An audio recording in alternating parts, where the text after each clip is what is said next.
আবার অসময়ে ভালো মতো টিভিটাও দেখতে পারি না। ধুর, একটু আসি ভাবি, বাচ্চাটা অনেক কান্নাকাটি করতেছে, টিভি দেখবো। ধুর, প্রতিদিনের মতো আজকেও চলে আসছে, এদের যন্ত্রণা আর ভাল লাগে না। এই ভাবি, কি করতেছেন? বিছনা থেকে নেমে বসেন। মাত্রই ওয়ার্ডরোব থেকে নতুন বিছানার চাদরটা বিছাইলাম। এখন যদি আপনার মেয়ে প্রসাব করে দেয়, আমি টুনির ব্যাপারে কি জবাব দিব?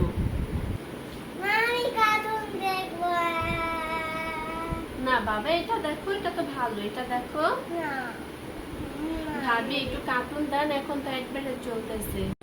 কার্টুন দেখবো? কার্টুন দেখবো তোমার আব্বারা কইতারো না টিভি কিনা দিতে?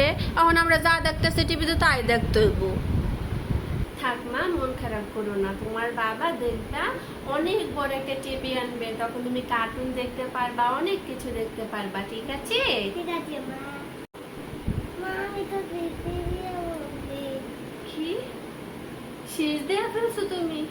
আল্লাহ, এখন কি হবে? High high high high high, আমি বারবার করে বলছি আপনার মায়ের প্রসাব করে দেব, দেখছো এখন আমার টুনির বাবাই কি করবো। আল্লাহ, ভাবি ও বুঝতে পারেনি কেমনে কি হলো, ভাবি বুঝতে পারে না, ছোট মানুষ, আমিও বুঝতে পারি না এরকম করবে। এতজন টিভি দেখার শখ, নিজের বাসায় টিভি লাগায় কেন টিভি দেখেন না? কি অবস্থা করছে আমার বিস্তারে। হাই হাই হাই, আমি এখন টুনির ব্যাপারে কি জবাব দেব? এখনো কেন দাঁড়ায় আছেন? যান তাড়াতাড়ি যান। থাক ভাবি, আমি আর কখনো আসবো না ভাবি, আর কখনো।